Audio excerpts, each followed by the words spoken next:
Okay, and our next beer is the other BOGO of the week. It's another Goose Island. Next Coast IPA. Tropical juicy hops. What's the percentage? I think it's 7%. Yeah, 7% alcohol by volume, 40 IBUs. And that's going to be reversed because it's on reverse. Oh. You know, Here goes. Definitely an IPA. I don't taste anything tropical. It just tastes like a tree. Yeah. I don't think that's a 40 IBU. I think that's like a 70 IBU. We haven't mentioned before, we rate IPAs on the Christmas tree scale. This is probably out of us. What should we have? Like, what is it? The 12 days of Christmas. Yes. So 12 will be the most amount of chewiness Yeah. to an IPA. This is something we'll come up with right here. Yeah. So this would be what, about a 7 or an 8? 7 or 8 Christmas trees. I'd say that because it's not horrible. No, it's not but chewable. It's not the best IPA. So 7. We'll go with 7. We'll try to set a standard. This is about a 7 on the chewable scale. We need a chart in the background that covers all these things. I'll try to work magic and put it right right here somewhere on the screen. So I'll try to get it. I'm not a weatherman. I'm not used to looking at myself here, so my fingers. I'll try to put a Christmas tree scale right there. But next up, I mean, it's been a couple weeks. Endgame we can finally talk about. Yeah. I liked Endgame. It was kind of predictable in the fact that you knew all the heroes were going to come back, even though they didn't want to say about it. You knew it had to do something with time travel because if you watch Ant-Man and the Wasp, you knew about the quantum realm and the time fluxes. So you figured, even though, you know, the Russo brothers wanted to sit there and say, "Oh, it's a heist," and then they finally said it was a time heist. I liked it. It leaves you with more questions. To me, it does anyway. Yeah. Like Loki got a hold of the Tesseract again, so that leaves probably to the offshoot of the Disney Plus series for Loki. Yeah. There's a Black Widow movie coming out, of course. Which I wonder about that. It's the way she gets back. Well, it's either the way she gets back. Gamora got back. How? Time. She did, but it wasn't the Gamora we knew. It was a past Gamora. So it seems like the Guardians of the Galaxy, that's going to be their next movie, is trying to find her. Yes, and I like the inclusion of Thor in Guardians of the Galaxy. I think that's going to be hilarious. The Guardians of the Galaxy. The Guardians of the Galaxy. My bit... I just lost my thought. Keep talking. Give me a second. So, Tony Stark. Yes. He dies at the end, which I got to say. But does he?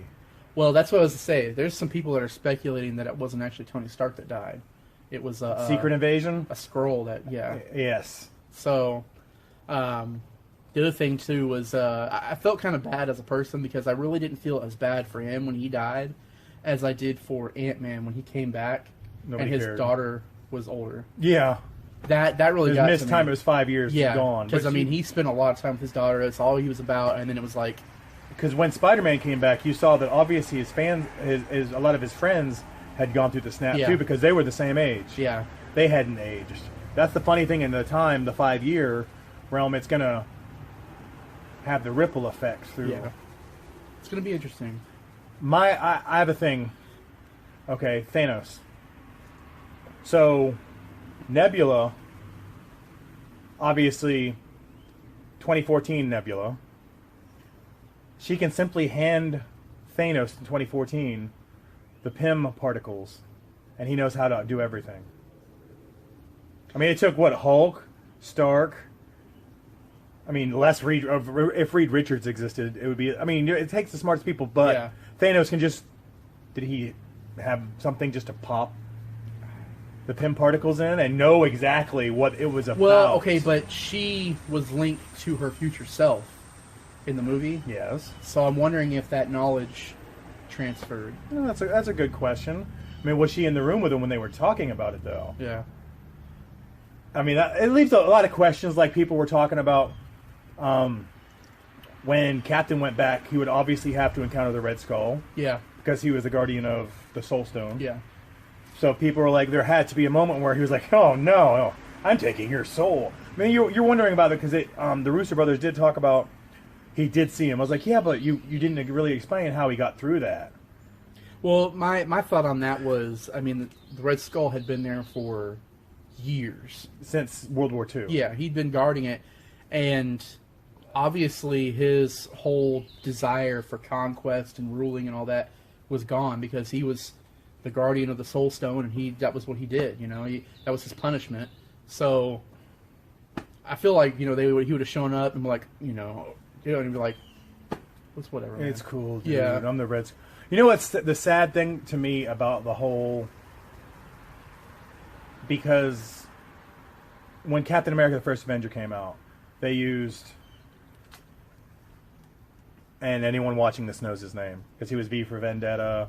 He was in the Lord of the Rings trilogy. Great actor, but when they did Infinity War, it wasn't him. Yeah, I found that out afterwards. It was a good replacement because I didn't know until I didn't know it. It's a guy from The Walking Dead. Yeah, who does voices and imitations. He's fantastic, and I hate it when I can't remember her name.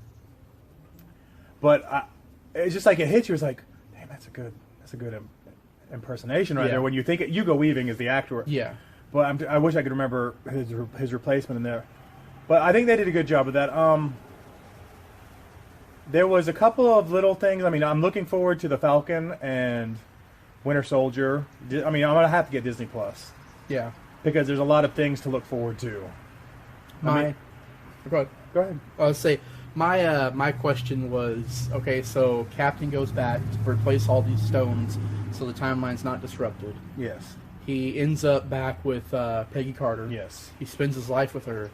But in my mind, at some point, he had to step away from her. He had to be gone because Cap comes out of the being frozen, and he goes to see her, and she's an old woman, you know, so he has to be away, so, you know, young Cap can't see him, so... Or is he hitting it on the side? He's like, hold on, I'm coming through the front door as I go out the back. You know? So, I mean, there's a lot of questions for that. And the other thing, too, was he had Thor's hammer.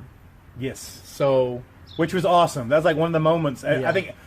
I know the crowd that I went with, the whole thing lit up as you see that hammer fly backwards and it goes into Cap. And you're like, yeah. You know, it's fanboy galore, you know. So there was a lot of questions on that as to, you know, what did he do with the hammer? Did he still have it? Did he put it back? He put it back. I think he gave it back to Thor after the battle. No. No? He had it with him because when he went back in time, when he was standing in that thing to go back to put the stones back, he had the hammer in his hand. Oh, I guess I missed that because when he was sitting on the bench, he didn't have it. That was the question. Was like, of course, that was Joe Biden. That was Joe Biden. Yeah, yes. I'm sorry, I thought it was Joe Biden on the bench. That was really good prosthetics, but I thought it was Joe Biden. I thought we were going for a presidential run. That was my joke. I looked at my wife and I was like, why is Joe Biden suddenly in the movie? It was a 10-year presidential campaign. It was a long campaign. Yeah. He aged. Man. Oh, another thing I saw. I don't know how many of y'all saw this online. I don't know if you saw this, but the Thanos theory. The Thanos theory. That Ant-Man could stop Thanos by just, you know. Oh yeah, why you want to go up his? So that was the whole thing. Was like he could just defeat him like that, grow big, split him apart. Yeah. One of the Russo brothers tweeted out and said that Thanos' anus is at peak condition. At the peak condition. And even if Ant-Man were to expand, his anus would squeeze him to death. And why would you want to go that way anyway? I think that's what Paul Rudd said. He goes, I think Paul Rudd was like, why wouldn't you just go in his nose and just explode his head? Why do you want to send me there? Excuse me. But we'll be back, I think. Okay, yep. We're done with the Endgame. Looking forward to the next series of Marvel. Yeah. I was trying to think if there's anything else to catch up on that.